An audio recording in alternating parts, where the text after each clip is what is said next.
Hey everyone. In this episode, I talk about the biggest winners and losers in 2022 and my own personal biggest winners and losers. And I just get into it, tell some stories here I've never ever told, and hope you like it.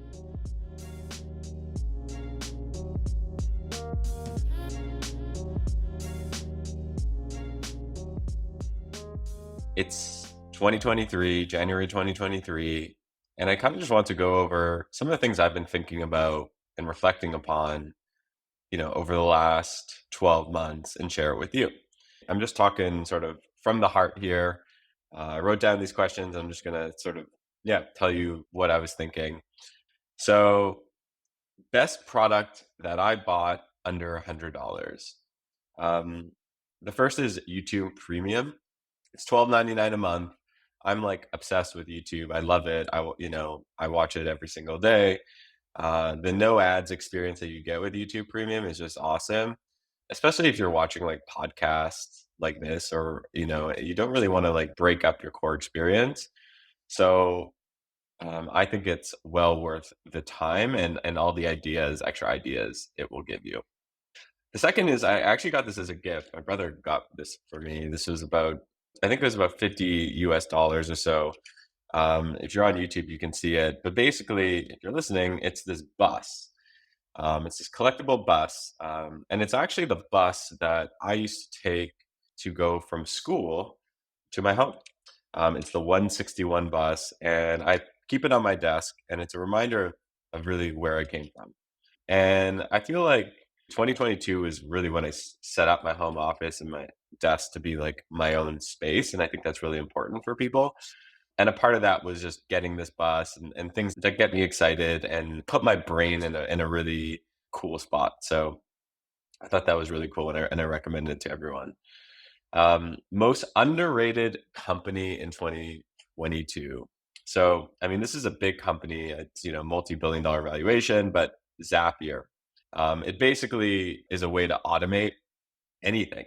So, for example, if someone signs up to your website, it could, you know, add it as a sales lead, and then all of a sudden that sales lead, adds it as a sales lead in Salesforce, and then you can have it set up so that pings a Slack bot, and then you can have it so someone reaches out to it. So it's just a way to like automate across thousands of apps, and it really saves a lot of time. And why I think it's underrated is because of what's happening with AI. So I think the magic with AI, of course, Chat GPT, and it is magical just by using it. But the real magic is when you automate it. So AI plus automation is going to create, for example, the world's best salesman or salesperson. So it really closes the loop. So for the example I gave, where it's like I got this new lead, it adds it to Salesforce, it creates this new deal, then it sends it to Slack, and then someone follows up.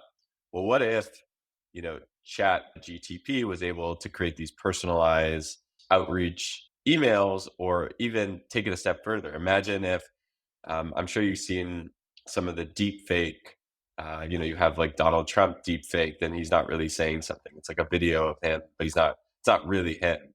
Or maybe you have Elon Musk saying like, "I totally regret buying Twitter," or something like that, and it's not really him.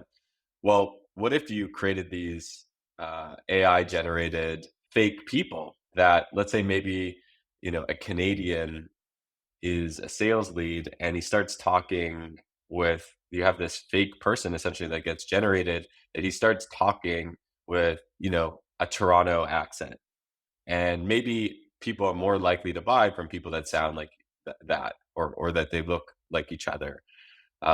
So I think there's a lot of interesting things that you can do with automation, AI, and generative AI, and I think that's why, despite Zapier being a $1 billion plus company, I actually think it's underrated. All the focus is being put on OpenAI, $20 billion plus valuation, when I think you have to look around OpenAI and ask yourself, who's going to benefit from this? The most overrated company in 2022, I'm just going to have to say it's Twitter. Now, I love Twitter. I'm on Twitter all the time. But when I say it's overrated, I just think that like I mean, how much did we talk about Twitter, Elon Musk, what he's doing with Twitter?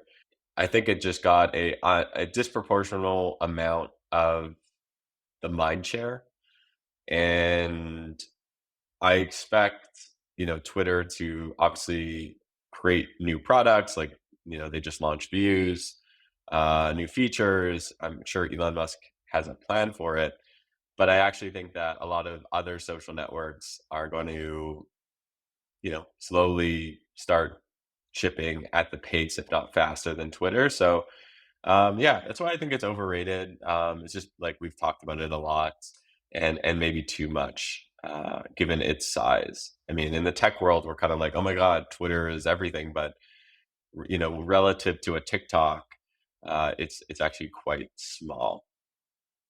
The best decision that I made for late checkout in 2022.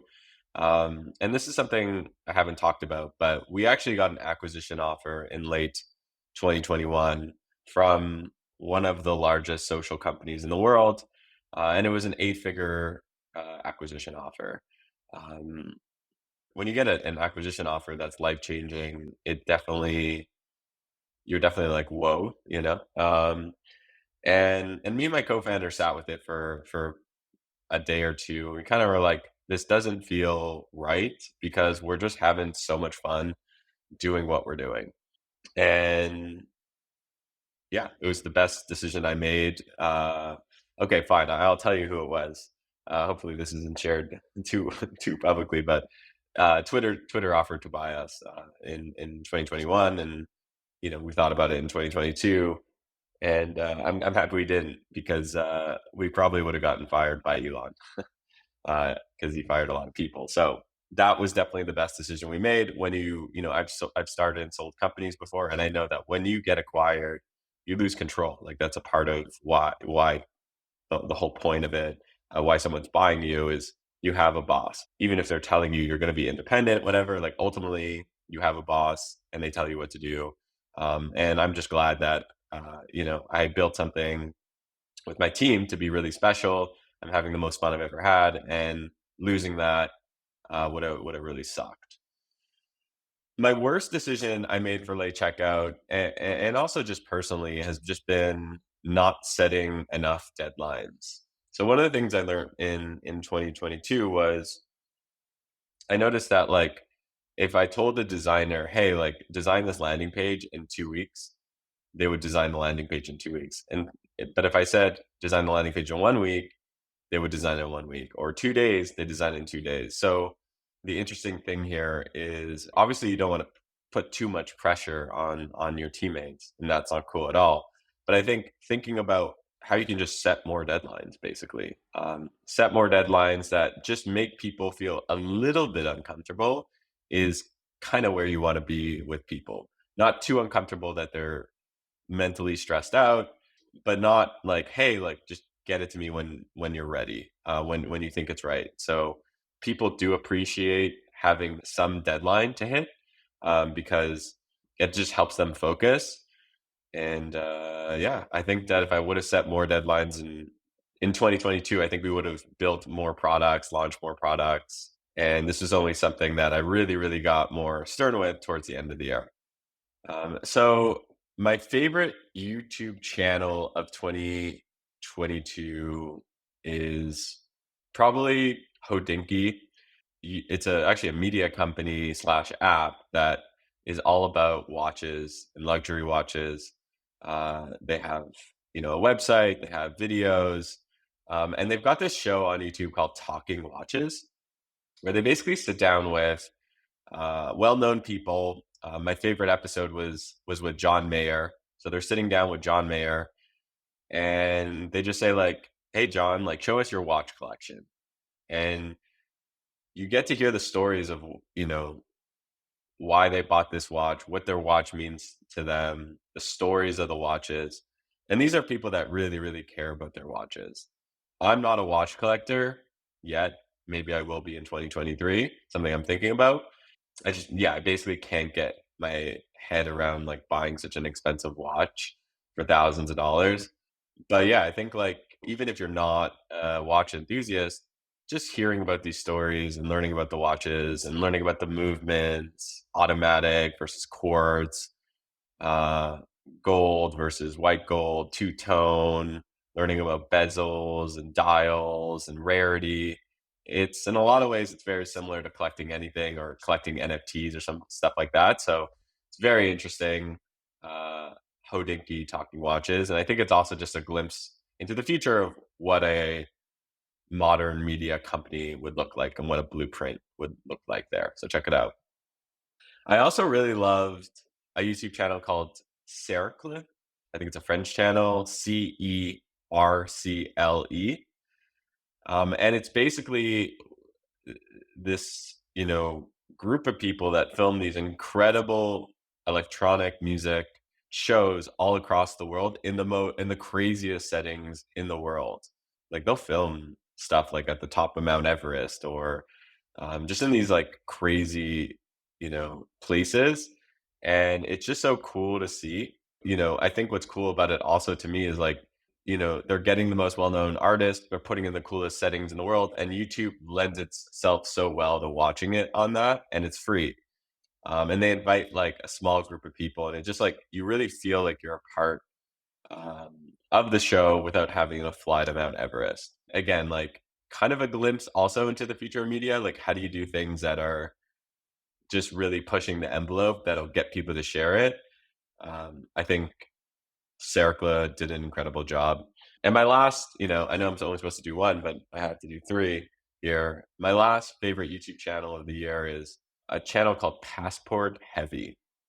It's this YouTuber called Jabril, and he basically goes to cool places. The last place he was in was Belize, but before that, I'm just just checking his YouTube channel right now. He had Belize, Haiti, Ethiopia, Bali, but also travel around the U.S., Miami, San Francisco, and he goes around and he tries to live like the 1%. Basically, he does it. He does it on a budget, and he just talks about how to do it, how much things cost, and yeah, you do really feel like you're going to these places with him. So I think that's just a really cool channel. I've watched him grow from a few thousand subscribers to 350,000 subscribers, which is really cool. I think like if you're interested in travel and you're interested in just like doing what locals would do, but also doing like really cool luxury stuff, Passport Heavy is the vibe. All right, so moving on to Billionaire of the Year. So I got to put it, even though he's not currently a billionaire, like he doesn't have $1 billion of cash. Mr. Beast is my Billionaire of the Year, and he's my Billionaire of the Year for a few reasons. But the first is like I think that Mr. Beast will be the top 10 wealthiest people in the world by the time he's 45. He's 24 now. He's growing the fastest. He's the fastest growing TikTok channels. He's number one YouTube channel.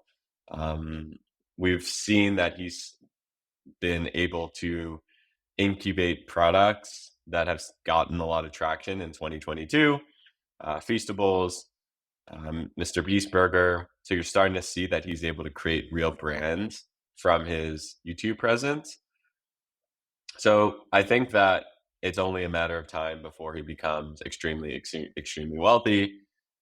The only way that he wouldn't be extremely wealthy is if people get tired of his format. So that's the question. So in 2023, will we see people get tired of his format? Um, will he be able to, or does he want to recruit other people and create other channels and leverage his core channel to diversify? That's what, I think a lot of people are looking out for. And if he's able to do that, if he's able to incubate, the guy is going to be one of the wealthiest people in the world. So my favorite community of the year goes to Fat Fire, and I've talked about Fat Fire on the pod. Fat Fire, you know, Fire stands for Financial Independence, Retire Early. It's a community all around. How do you like, let's say, save up $500,000 and just live off the 4% or 5% interest from that lump sum. And then Fat Fire is like a bigger number. It's like more of a fat number, and how to live more of a fat lifestyle based on that. And there's a subreddit, Fat Fire, and you should check it out. It's just, even if your goal isn't to do that and make millions of dollars and retire and that sort of thing, I just find it the most interesting. It's such an interesting subreddit. Hearing what are people's problems and understanding how they're thinking about things is very valuable. I've learned some like tax saving tips from it. I've learned some just general personal finance stuff from it. So my favorite community, and I do contribute to that community. So that was my favorite community of 2022, the Fat Fire subreddit. My best investment of 2022, and I'm not just saying it, was this podcast. Late checkout, our design agency has gotten major clients from this podcast from Fortune 500 companies. And it's just incredible what being in people's ears can do. If you've been with me through the start, you know that my co-host was a guy named Sahil Bloom, who's awesome, and he ended up leaving the pod a couple months ago. And I had to sit there and be like, do I really want to continue this? I didn't want as many ads, so I basically just like blew up that piece of the business, and I just started funding it myself. There's a cost associated with it. There's a mind share associated with it. It takes time, and it's been the best investment. Not only from like a financial standpoint, like in the end, because like clients come to us through this, but also just like even doing this, like sitting down and being like, okay, like what did I learn in 2022? um, and then putting this out there and hearing from you all like, oh hey, like I also love Passport Heavy, and but have you seen this YouTube channel? Like just having that connection with you all has been awesome. So best investment, and I think that more people should start podcasts. So hit me up if you are interested in doing that. My worst investment in the year, I mean, 2022 was obviously a horrible, horrible, horrible, horrible year for investing in equities and crypto. I would say my worst investment of the year was like from a percentage change was probably Solana and of course Ethereum and Bitcoin, but starting with Solana, some of my NFTs, of course, have gone down a lot. Um, and then in my stock portfolio, probably Meta. I have a big chunk of change in Meta. When I bought it was basically 7 months ago or so, or 6 months ago. My thesis with Meta is, are people pricing in how big WhatsApp is? Like the world runs on WhatsApp and they barely monetized it. And I think there's an opportunity for them to make billions of dollars from WhatsApp. And I think Zuck knows this, but he hasn't really monetized it to what it could be. And I think that's the ace in Zuck's back pocket as he's figuring out this whole metaverse VR thing. WhatsApp really big, makes it a valuable investment. I also think that Facebook is still a large platform, no huge signs of it decaying yet, and they can still monetize that as well. So the narrative, I think, is just that like Facebook is dying, Instagram is dying, VR, metaverse isn't a thing. But I think we often forget that WhatsApp is massive. And I think that over the long term, I actually think that a lot of these metaverse bets are going to uh, play in the favor of Meta. So I haven't given up hope. My biggest changed outlook in 2022. So my answer to that is the concept of retirement. So what is retirement? Retirement to me has always been like, okay, you get to a certain age, um, you take up golfing, you hang out on the beach, you've got a lot of gray hair. That's like what I think of retirement. Um, that's what I think about. This year, I started thinking about retirement differently. Retirement to me is like if you're doing what you love, you're retired. If you're spending the time how you want to be spending it, you're retired. I don't think I'm ever going to be one of those people that are, just going to play golf every single day. I want to tweet forever. I want to pod forever. It's just fun. I want to run my agency. I want to run my studio. I want to do this forever.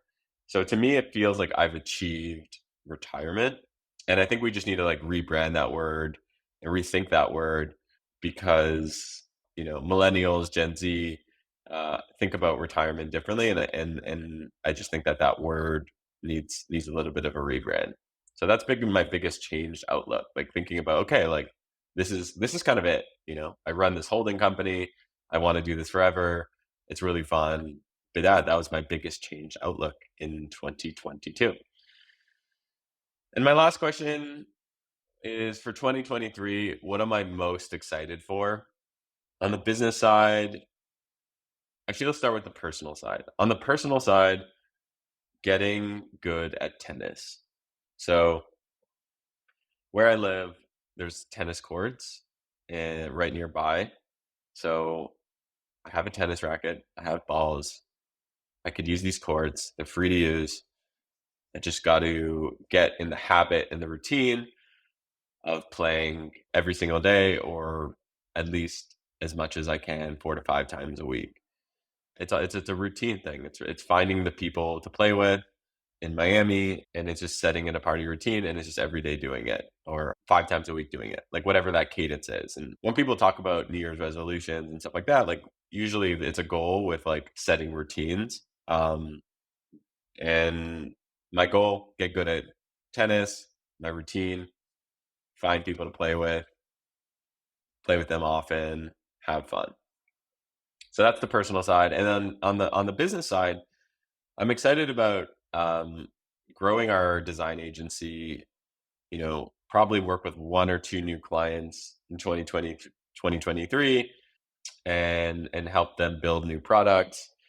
Um, our model isn't we don't work with a lot of clients. We just work with a few clients, but we go deep with them. And then incubating new agencies. So I'll talk more about that this year, but we will be incubating new agencies. We see a lot of opportunity there. And then building products for creators. So, at the core of, every creator is a strong community, and, we're excited about what we can build with them. So more on that soon. And I'm really excited about that. So that's what I'm thinking about 2022 and where I'm going 2023. Hope you enjoyed that. It was therapeutic talking about it here.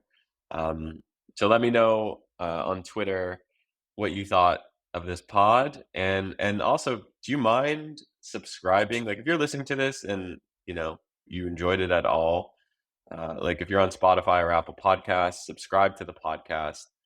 If you're on YouTube, I think I have like 8,000 subscribers. It's not very many. Please subscribe.